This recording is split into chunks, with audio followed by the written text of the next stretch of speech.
Hello, this is State Representative Rob Martwick, and I'm coming to you with my weekly update. And I just wanted to give you an idea of what went on here in Springfield. Instead of talking about a particular subject matter, I want to give you a recap because this week was deadline week. So, a little Civics 101. Obviously, any bill that gets originated in either the House or the Senate, but for this instance, we'll say the House, has to pass both the House, and then it goes to the Senate, goes through the whole committee process in the Senate, and once it's voted on in the Senate, if it passes the Senate, then it goes to the governor, and if he signs it, it becomes law. So about midway through the legislative session now is the deadline week for bills to exit your chamber and go to the next chamber.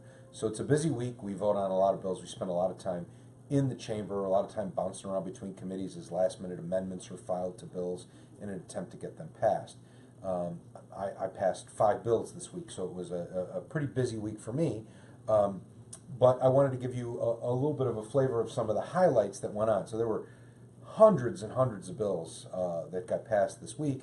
Of course, a lot of those bills are just technical cleanups to legislation that's already in effect, but interesting stuff. So I'm going to start out with one of my bills, which is deferred compensation. I talked about this in a previous bill, a previous video that I did, where we had teachers who are working throughout the state, and in addition to their Tier 2 pensions, which are actually a very low benefit level, they're about equal to Social Security, really need more than just the pension for retirement. And so deferred compensation is available to them, but because it's done on a school district by school district basis, there are some plans that are good, and there are some plans that are not so good. And teachers are spending too much in fees, and they're not getting the returns they need. And over the course of the 30 years, this can cost them hundreds of thousands of dollars in supplemental retirement savings. So we passed a bill that would require the teachers' retirement system to create a uniform, unified, statewide deferred compensation plan that they can offer school districts. Low cost, high performing, quality vehicle that teachers can save their own money in retirement. Deferred compensation is optional. Teachers can choose to save money in their retirement or not as they see fit. Obviously, we want to encourage them to do that. Everyone should be saving for their retirement.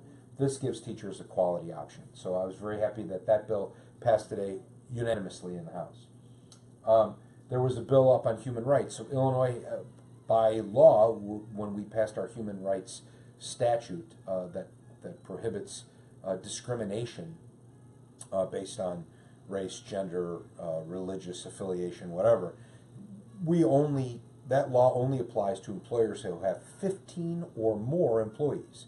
So if you have less than 15 employees, you can discriminate all you like. And that really didn't make sense. In fact, none of our surrounding states have that. They've all eliminated that loophole. Illinois, which is a pretty blue state, somehow or another, we still have that loophole. So that bill passed, that closes that up. Now everyone is subject to the Human Rights Act and must abide by it, cannot discriminate in their hiring practices. Number 3, we had a bill that protects consumers against prescription drug price gouging. You may know of the infamous Pharma Bro, the guy who bought the pharmacy company or the drug company and then immediately raised the price of a drug by 2,000%. And, there was big news. He's going to jail. But we emboldened in law prescription drug price gouging. So these generic drugs, and once they're out on the market, it's a very comprehensive law, but it will prevent them from making large price increases when there is nothing to justify that price increase. So this is a great consumer protection bill that protects consumers who need essential drugs. Number 4, veterans home protection. Many of you are probably aware of the problems that happened in the Quincy Veterans Home, which is this very large veterans home down in western central Illinois, in Quincy, Illinois.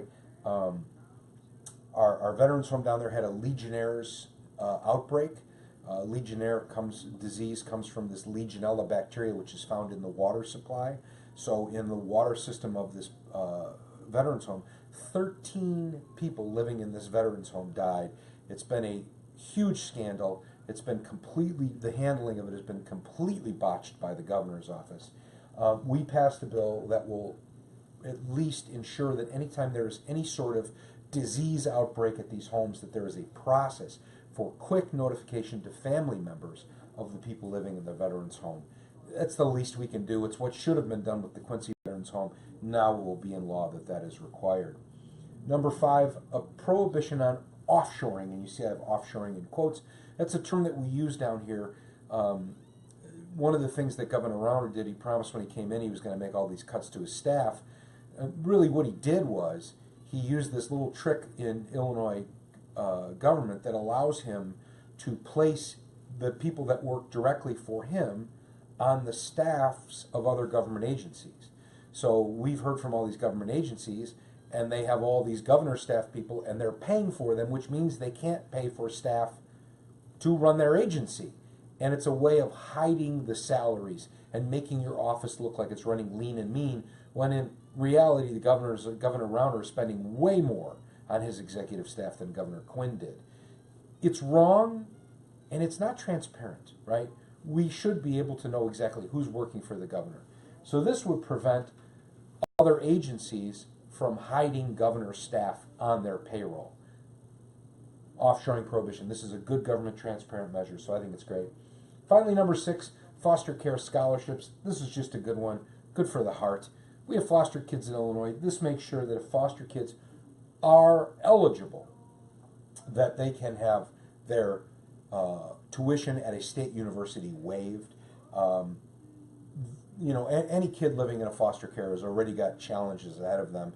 This is a way of ensuring that they have access to a high quality education, and that cost is not going to be an issue for them. No doubt it costs us a little bit of money, but we're talking about a relatively small population of kids that really need an opportunity, and this makes sure that they're not denied and kept down. Their whole life has already done that to them. This is a way of providing them with opportunities. Foster care is, those kids are our kids, and when I say our, I mean everybody. That's the state of Illinois. Every person in the state of Illinois owns those kids. Those are our kids.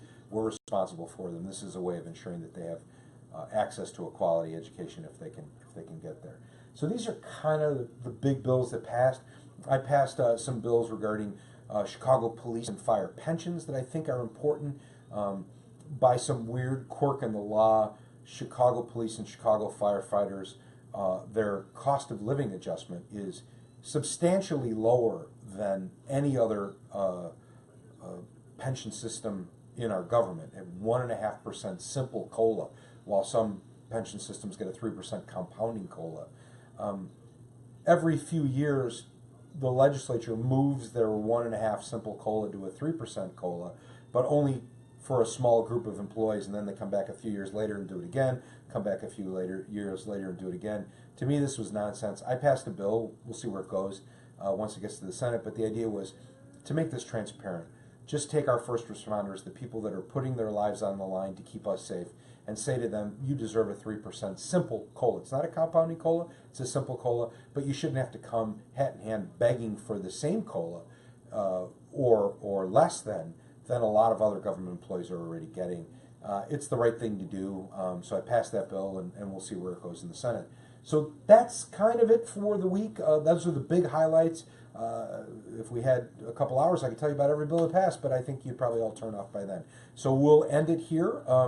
I will be in the district next week, so if you have any questions, comments, concerns about any of these things, there were many other bills passed, environmental bills, criminal justice bills, there were tons of bills passed. So if you have questions about what went on down here in Springfield, reach out to my office, 773-286-1115, or reach me at repmartwick@gmail.com, and I'll be happy to fill you in on the details. Until then, we will see you 2 weeks from today, when I'll give you the next update about what's going on with the Senate bills that are coming over to the House.